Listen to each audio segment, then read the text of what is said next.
Que o nosso Deus possa abençoar cada um de nós, irmãos. Irmãos, o Senhor escolheu-me assim para hoje estar compartilhando, né, da palavra dEle com os irmãos, e é sempre aprendizado para nós quando Deus fala conosco. Então, que nessa noite o Senhor possa falar aos nossos corações. Eu vou pedir à amada igreja que os irmãos abram suas Bíblias, né? A gente sempre diz que ultimamente nós não estamos perdendo o hábito de abrir a palavra de Deus, porque é a mídia ou então a Bíblia digital, né, no nosso telefone, e a gente acaba perdendo o contato com isso. Então, irmãos, vamos falar um pouco sobre essa questão de unidade, mas nós vamos trazer essa vida de unidade para dentro da nossa família, para o nosso casamento, para o nosso relacionamento com os nossos filhos, o relacionamento familiar. E nós vamos trabalhar em cima do texto base, que é Efésios 4. Então, peço aos irmãos que abram aí Efésios 4.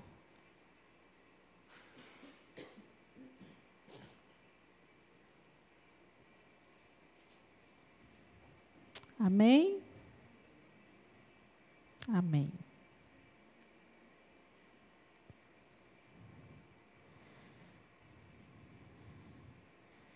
Diz o seguinte, eu vou estar lendo e os irmãos acompanham na minha tradução.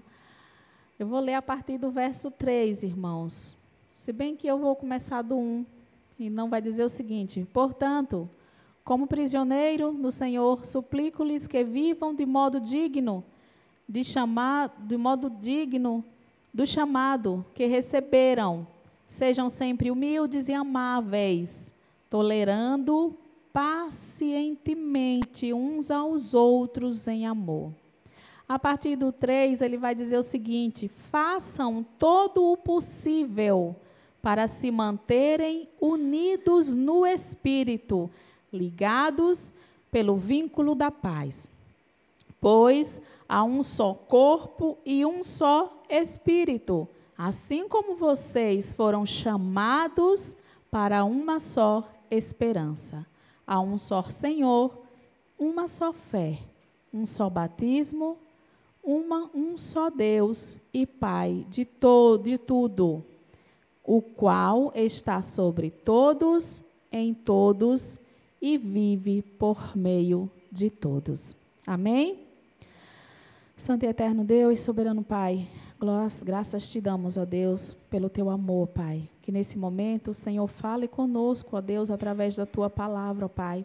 Abre nossa mente, abre o nosso coração, para entender o que o teu Santo Espírito tem a nos falar. É em nome de Jesus que nós oramos e te agradecemos. Amém. Então, irmãos, esse texto ele vai tratar sobre essa questão da vida em unidade, né, o que vivemos. E a partir do 3, é quando ele vai dizer assim, ó, que nós precisamos fazer de tudo.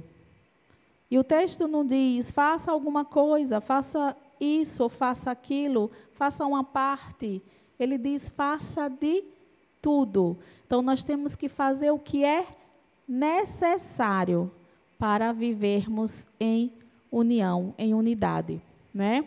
Esses versos, eles nos ensinam que a unidade é um presente que recebemos de Deus, pelo Espírito Santo. Porque ele vai dizer o seguinte, que nós recebemos, né? Nós fomos chamados, né, para uma só esperança. Nós fomos ligados pelo Espírito Santo. Faça o possível para se manterem unidos no Espírito, né? Pois nós somos um só corpo. Então, nós recebemos isso do Espírito. Então, se nós recebemos essa união, essa unidade, ela também vai nos ensinar que essa unidade, essa vida de união que nós recebemos de Deus, nós precisamos cuidar dela. Nós precisamos conservar, porque essa unidade, ela pode ser perdida. Ela pode ser rompida, ela pode acabar de alguma forma. E é o que tem acontecido em muitas famílias. Essa vida, né, essa união, quando nós nos unimos, né, em casamento, levando para a nossa vida conjugal, para a nossa família. Então, nós formamos ali uma família, o casal, marido, mulher, né? Eles se tornam um e eles precisam ali daquele momento em diante, daquela união em diante, nós precisamos começar a viver nessa unidade, viver em união, viver em espírito, viver em respeito, em amor, um para com o outro.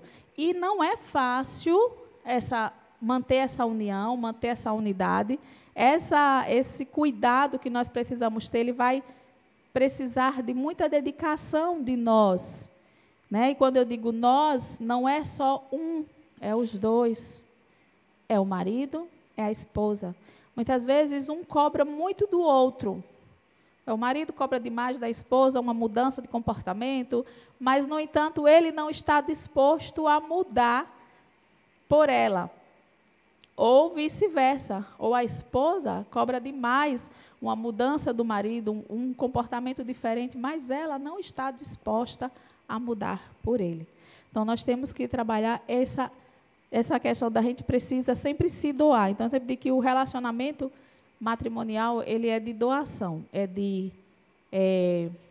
a palavra certa, a gente abre mão de algumas coisas, né? Tem uma palavrinha agora que de vez em quando as palavras fogem, né? A gente vai abdicar de algumas coisas para poder ter esse bom relacionamento. Então, Paulo, quando está escrevendo essa carta, né, ele está falando lá aos irmãos em Cristo, porque ele quer falar sobre a questão da unidade da igreja, de como eles valem, né? Mas a gente precisa entender a importância, né, de conservarmos essa unidade dentro da nossa casa e dentro do nosso relacionamento conjugal. Irmãos, não é fácil você viver em um ambiente desunido, onde só há contendas, brigas, intrigas. Isso desgasta a pessoa. Então, um relacionamento onde as brigas são constantes, os desentendimentos são constantes, a falta de respeito, né, são algo que está sempre ali, todos os dias, no falar, no agir, isso vai desgastando a pessoa.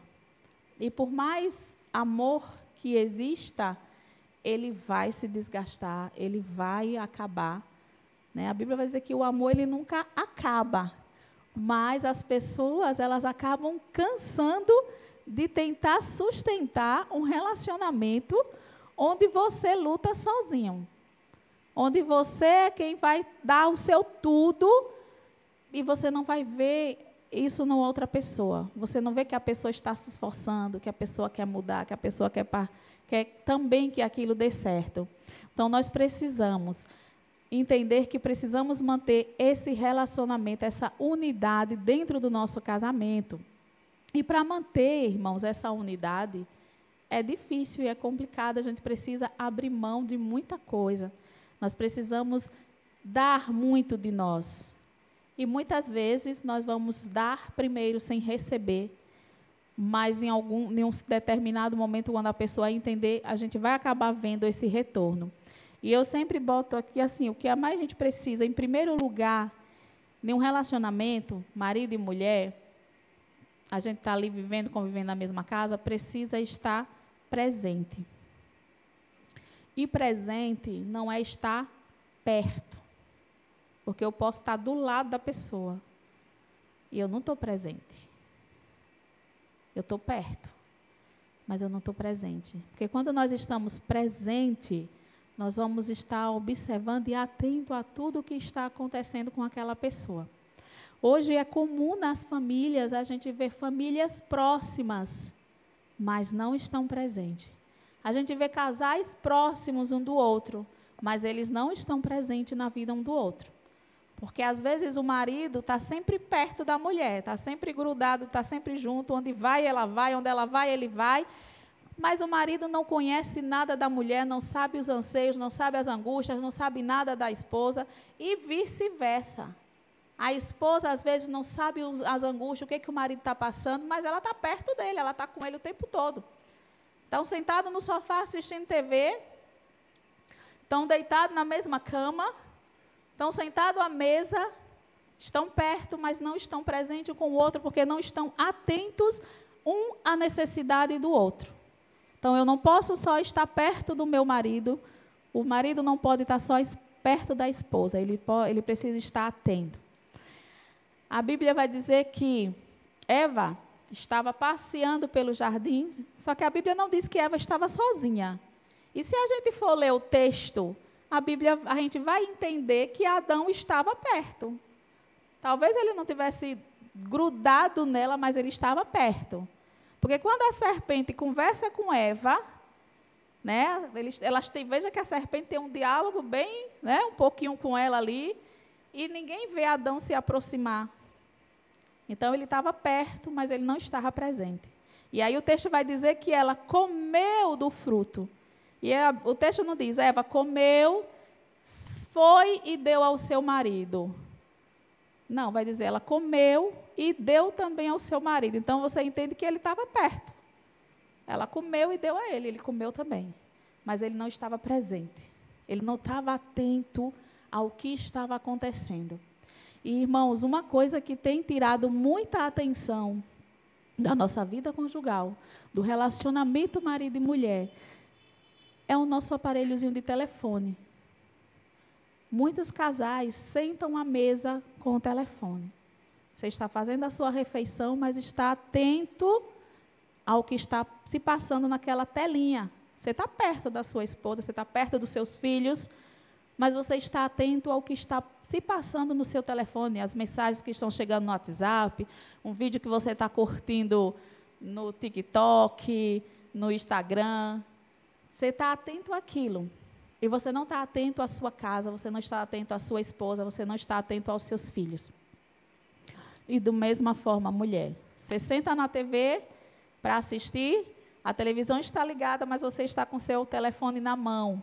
Então, você está atento ao que está se passando em qualquer ambiente, mas você não está atento ao que está acontecendo na sua família, na casa, com a sua esposa. Então, nós precisamos estar presentes. Quando nós estamos presentes, nós vamos entender, observar o que está acontecendo. Se eu estou presente, eu vou observar um comportamento diferente da minha filha, do meu filho, uma situação diferente com o meu marido, às vezes um jeito que ele chegou do trabalho hoje diferente. Eu vou estar observando isso porque eu estou presente ali, eu estou observando. Então, nós precisamos entender que não podemos estar somente perto, precisamos estar presente na vida da nossa família. Precisamos estar presente, marido na vida da esposa, esposa na vida do marido. Quando nós nos casamos, nós não somos mais dois, e não é mais a minha vida, não é mais a vida do marido, não é mais, agora é uma só carne, não é assim que a Bíblia vai dizer? Uma só carne. São dois pensamentos? São duas cabeças? São. Duas cabeças pensantes, cada um pensa diferente, mas a carne é uma só. A Bíblia vai dizer que a carne é uma só. É um só corpo. Então, se é um só corpo, tem que haver unidade entre esse corpo.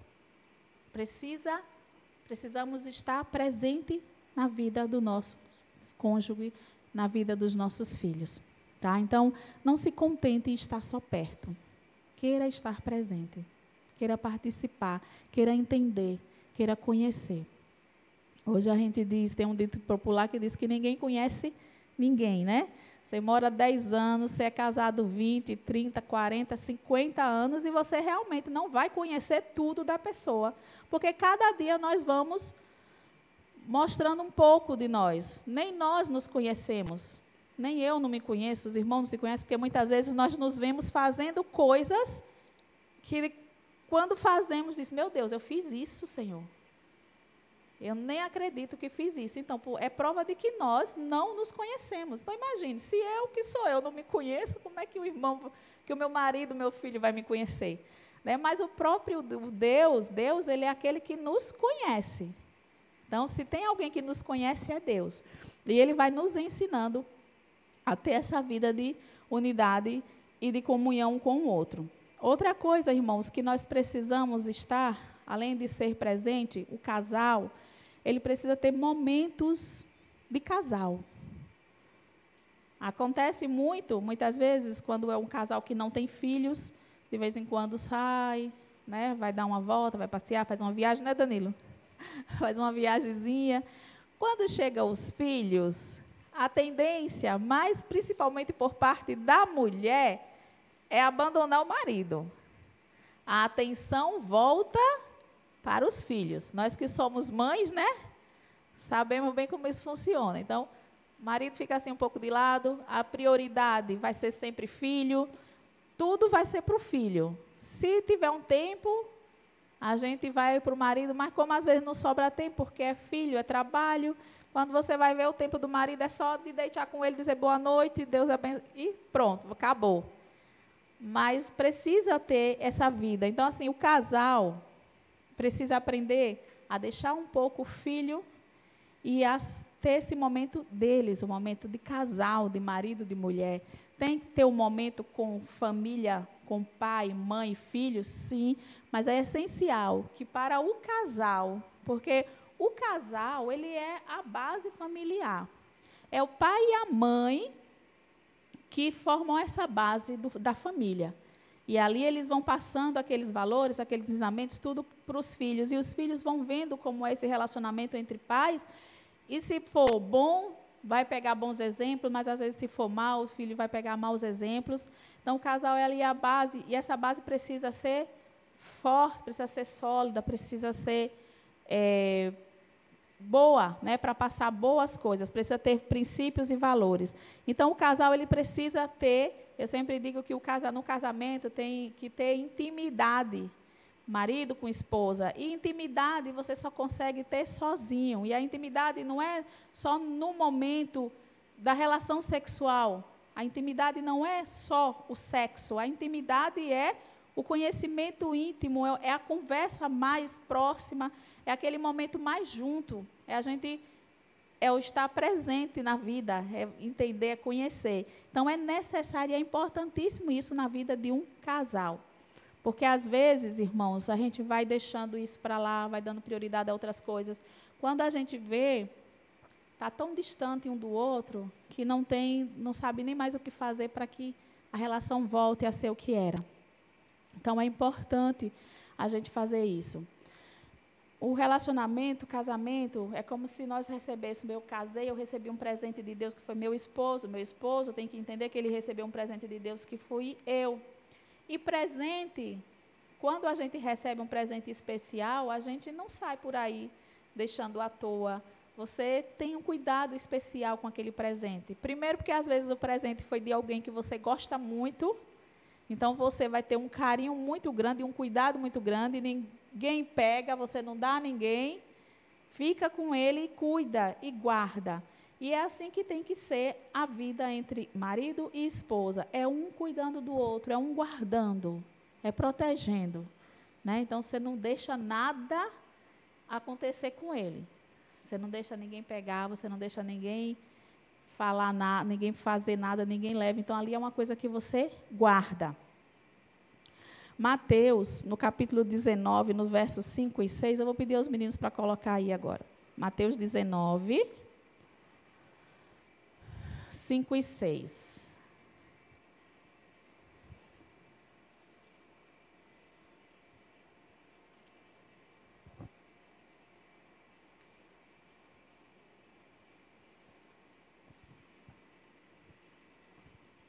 Amém? Vamos ler aqui na tradução. Aí. Mateus 19, 5 e 6. E o que ordenou?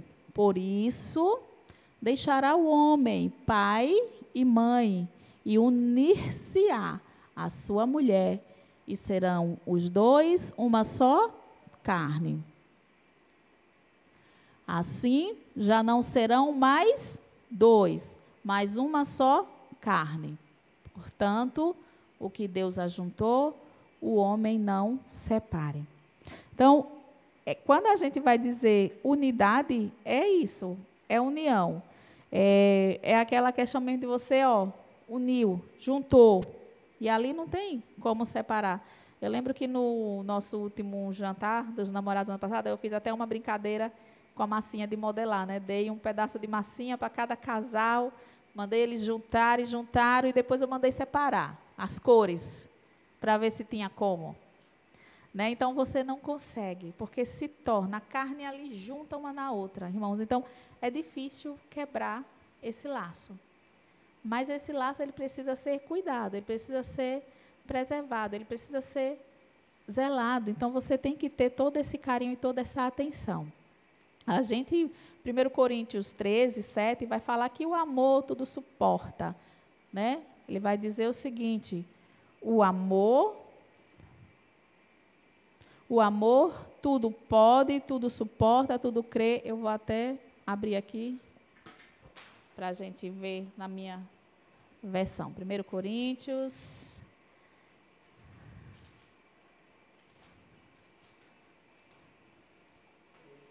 13, 7. Obrigada, irmã. Eu já tinha deixado isso tudo separado. Pronto. 1 Coríntios 13, 7 diz assim, ó, o amor nunca desiste, nunca perde a fé, na minha versão aqui. Sempre tem esperança e sempre se mantém firme. Né? Aí a versão vai dizer que ele tudo sofre, tudo crê, tudo espera e tudo suporta. Mas é como eu até já falei anteriormente, o amor, ele tem toda essa força, e a gente vai dizer que o amor, ele não acaba. Mas o amor, ele não é a principal fonte, ou o que é essencial para manter um relacionamento conjugal, um relacionamento matrimonial.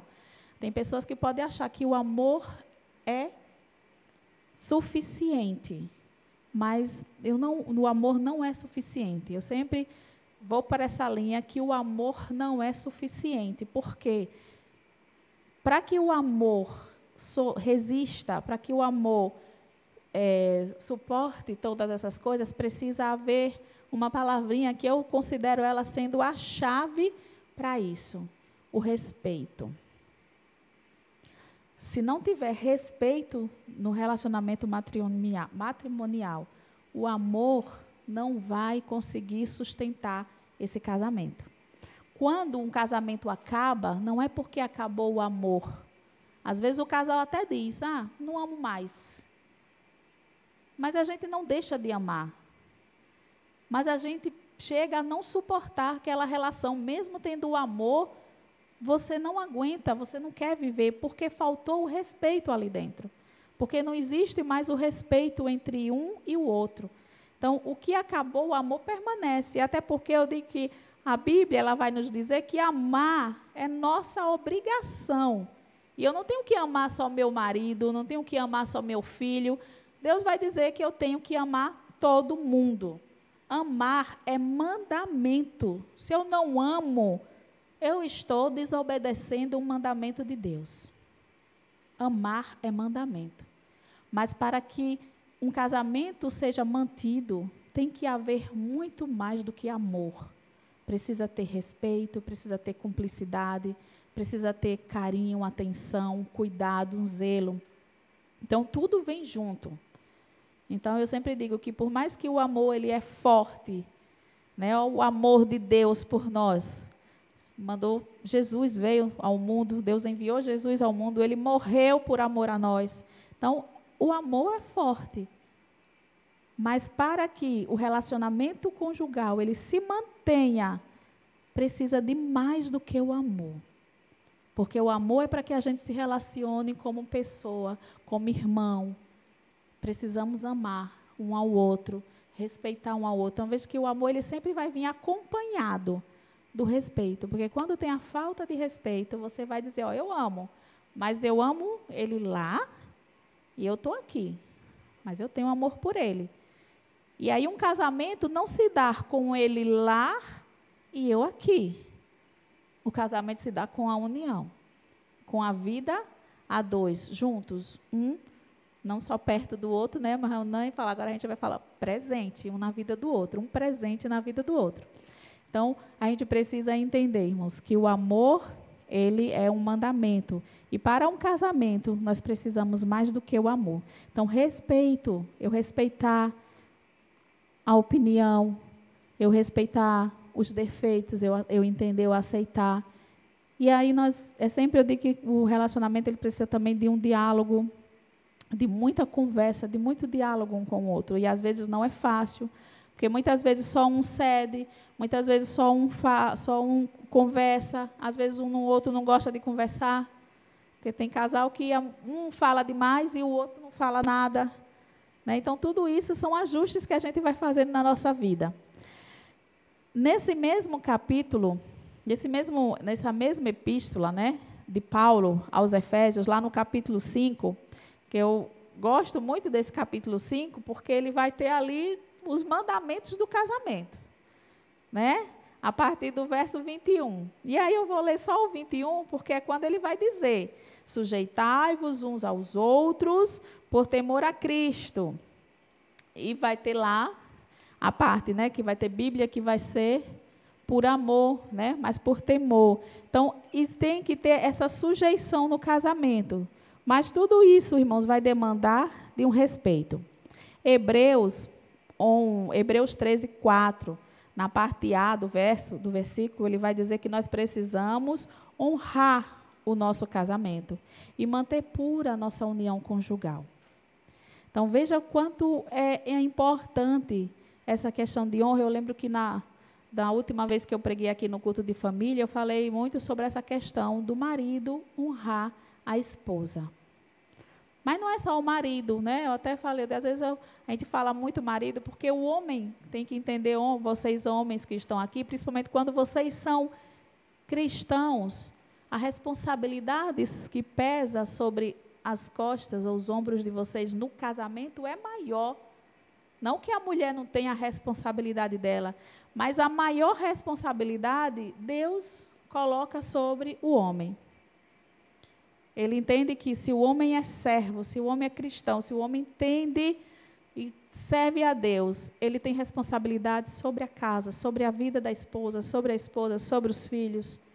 Então, ele precisa dar mais dele, porque tanto que Efésios vai dizer que ele tem que amar a esposa como Cristo amou a igreja. Então, vê como a responsabilidade dele é maior. Mas as mulheres também precisam entender a sua responsabilidade e o seu papel para que o relacionamento dê certo.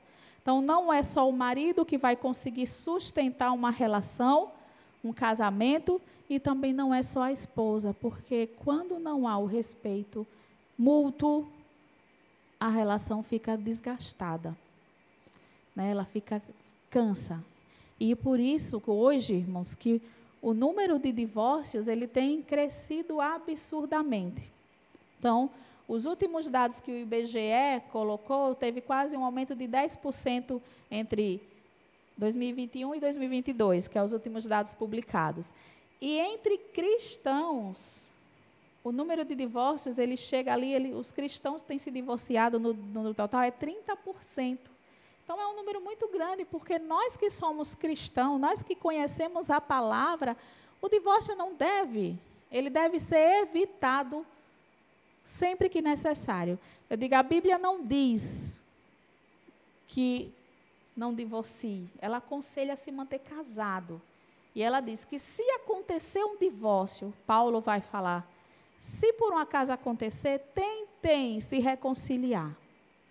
Mas também ele não diz que você vai para o inferno se você se separar, não vai dizer isso. Mas ele agora vai botar algo bem importante que é, você separar, tudo bem, mas você casar de novo, complica a sua situação. Então aí a gente tem que ver isso, eu quero me separar. Eu tenho motivos para me separar, porque ele vai dizer, se houve a quebra do relacionamento, da união, que essa quebra se dá numa traição, num adultério, tudo bem. Aquela que foi cometida do adultério, que o marido, a esposa que traiu o marido está livre. O marido que traiu a esposa está livre. Porque a outra parte quebrou a aliança. Mas se não houve quebra de aliança, se a separação é por questão de afinidades, nós precisamos, dentro da palavra de Deus, trabalhar essa afinidade. Nós temos que trabalhar a unidade, para que o casal consiga tratar. O que está impedindo a unidade da gente? O que está impedindo que nós tenhamos uma relação de unidade? né, de entendimento, de cumplicidade. E precisa tratar, e precisa trabalhar isso, precisa conversar, precisa orar junto, precisa buscar a orientação de Deus. E não é só conhecer a palavra, mas é vivendo a palavra. Porque às vezes nós conhecemos tanto, mas nós fazemos tão pouco. Nós vivemos tão pouco. Né? Então nós temos que entender que a palavra de Deus, ela não é só para eu ler, conhecer e entender. Eu já li a Bíblia 50 vezes, 60 vezes, 100 vezes. Você pode ler 1 milhão de vezes, você pode saber de Gênesis a Apocalipse de cor. Mas se você não vive o que está lá, de nada adianta esse seu conhecimento. Bíblia é para viver. É para que a gente viva, porque o que está escrito aqui não é um livro que nós lemos e gostamos. É um manual de vida. São práticas de fé, é como nós devemos nos comportar, é o que nós devemos fazer. E aí Deus vai nos dar vários ensinamentos, vai nos ajudar de diversas formas, nos mostrar como mantermos a nossa família. Como vivermos em união no nosso lar, como termos um casamento saudável, um relacionamento saudável, onde há respeito, onde há união e onde há o amor. O amor, ele vai estar sempre presente se existir todas essas outras coisas. Porque Jesus, ele vai nos ensinar a tratar os outros sem preconceito, sem julgamentos. Então, muitas vezes, nós julgamos muito um outro, e em muitos relacionamentos há muito julgamento da parte de um para com o outro. Então, nós precisamos entender que essas questõezinhas, essas pequenas coisinhas que às vezes a gente acha que não é nada demais, elas podem acabar com uma relação. Elas podem acabar com a unidade de uma família, com a unidade de uma vida. Eu vou ler só um verso, um versículo, mais um capítulo aqui para a gente encerrar, está lá em Mateus. Mateus não, perdão, é João. João 17. Mateus, Marcos. Aqui. João 17. João 17, capítulo 21, diz o seguinte: minha oração é que todos sejam um, como nós somos um. Como tu está em mim, Pai, eu estou em ti. Que eles estejam em nós, para que o mundo creia que tu me enviaste. Então, só esse verso 21, que ele vai tratar sobre essa questão mesmo de que nós sejamos um, porque Deus, Jesus, ele diz que assim como ele e o Pai, e aí a gente vai ver a união da Trindade, porque aqui ele está falando sobre essa unidade que Jesus tem com o Pai, e que nós precisamos ter isso. Então, o marido e a esposa, eles precisam ter essa mesma unidade que Deus tem. A Bíblia está em inglês aí, Wellison. Então, nós precisamos, irmãos, ter essa unidade. Então, assim como Cristo e Deus, ele é um. Né? Outro dia eu estava até conversando com um casal, e eu tentando explicar essa questão a ele, que ele disse que como é um, não tem os três? Eu disse, tem os três, mas é um só. Ele se relaciona de três formas e ele ainda não entendeu disso, mas você vai entender quando você crer, você entende. Por que que é três e é um? O casamento, eu disse a ele, o casamento não são dois? Não é o marido e a esposa? Mas eles não se tornam um? Da mesma forma, Jesus, Deus e o Espírito Santo são um. O casamento é um, é marido e mulher, é um só. Não é dois, não é mais. E quando a gente diz um, o que é um? É porque os interesses têm que ser os mesmos. Eu não posso estar casada e eu querer uma coisa e o marido querer outra, porque se é um só corpo, o pé, eu não vou sair do lugar se é uma perna quiser ir para um lado e a outra perna quiser ir para o outro. Eu vou ficar presa. As duas têm que ir na mesma direção. Não adianta uma mão apontar para um lado e a outra mão apontar para o outro. As duas têm que apontar na mesma direção.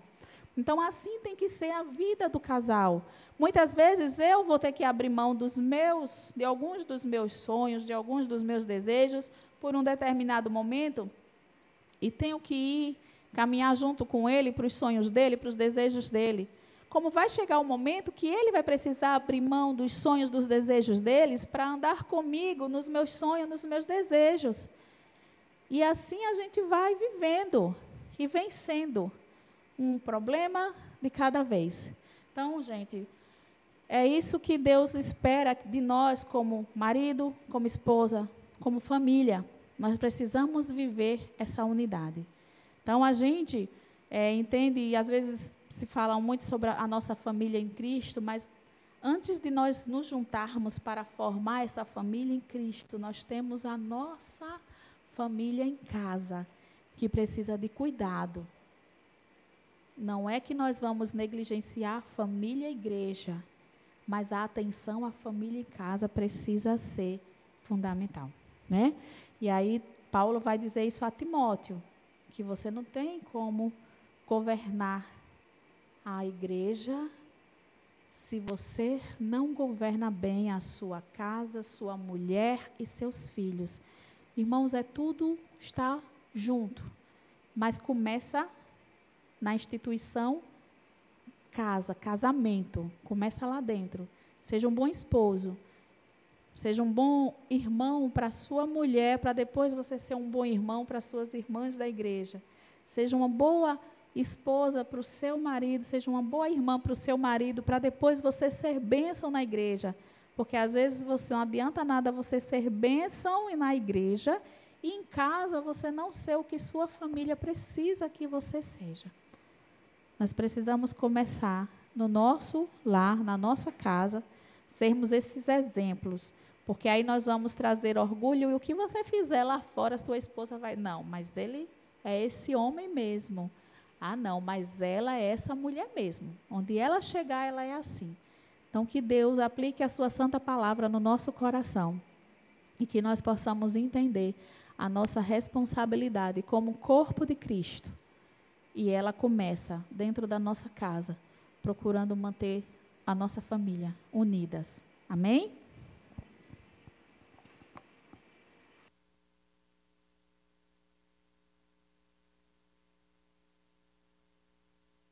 Amém. Eu estou pedindo a nossa irmã Denise que possa estar fazendo, minha irmã, essa oração, agradecendo ao nosso Deus e pedindo pela nossa ida para os nossos lares.